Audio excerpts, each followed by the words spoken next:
So most of the agile methods, Scrum in particular, requires change.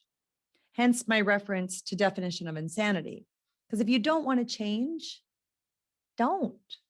Because people will get kind of defensive about that, saying, well, is it bad? Is it good? Is it right? Is it wrong? It has nothing to do with that. Are you meeting your goals and objectives? Or are you not meeting your goals and objectives? If you're delighting your customers, who cares what you call, what you're doing? The more important thing there is not right, wrong, bad, good. It's why are we doing this? Is it advancing our goal? Is it hurting us? Are we actually changing? Or are we just doing the same thing over and over again, but somehow expecting it to be different because we're using Scrummy words? So Scrum in particular requires behavioral change and structural change, which means reorganizing, restructuring cross-functionally by product, not project. It doesn't say complex projects, complex product. What does the customer see as the product? So it's not necessarily about software or a software development methodology. It's a framework because it could apply to whatever your product is. This is really about people working together, hence the term Scrum, people working together in a rugby-like approach. But the challenge for leaders in your organizations is if they ask you to do this, they ask you to go to training, trainers like me are not only going to beg you to read the Scrum guide, we're going to structure entire exercises around the fact that you have to call out specific paragraphs in the Scrum guide. Before COVID hit, I was pretty notorious for carrying a printed copy around with me to most meetings. Now I can do it virtually over Zoom, like we're on, or over Microsoft Teams or something. But one of the last lunches I had with a CIO whom I chose not to work with, kept talking about how if I came in to work with them, all the business analysts would start being called product owner. All the project managers would just start being called Scrum Master. And I'm like, that's not really what this is about.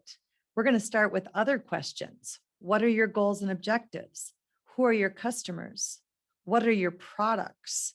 Then we'll start looking at identifying people, because there is no one-for-one correlation between the old waterfall roles and Scrum. And he persisted. So I just opened my Scrum guide, turned it to page 6 and said, read the paragraph that talks about what the product owner needs to be successful. And as he's reading, and it's talking about how product owners' decisions are not overturned, product owners have authority, he's like, I had no idea. Yes, I know. So it's like, wait a minute. You thought you were just going to tell your people to change to all this stuff, and you hadn't bothered to get knowledgeable about what that actually means. And as I probed further, and as we had the conversation, it was evident that they did not want to change, which is fine. If you're meeting your goals and objectives and delighting your customers and it's working for you, why bother? But there's nothing to be gained out of working the old way, but confusing everybody with new vocabulary. The other word that drives me crazy that gets misused is transformation. I keep hearing this, oh, we're doing a Scrum transformation, an Agile transformation. So have you reformed your teams? No. Oh, have you restructured in the organization? No. You're not transforming. The definition from dictionary.com is this means change in form, appearance, structure. So if there's been no structural change, you're not transforming. You might be transforming your vocabulary, but you're not really changing. So then people will start to blame a little bit. Well, we are asking for change, but you got to understand, our people are resisting a little bit. Well, let's give people the benefit of the doubt. As human beings, we tend not to resist change, right? If somebody pushes on your hand, you may push back, but think about that. That might be because something's being forced on them.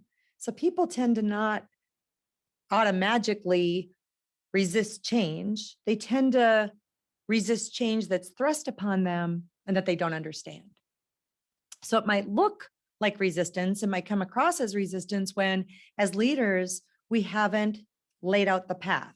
We haven't given them the clear goals and objectives to say, not only here's why we're changing, but here's what that means. And here's what that looks like.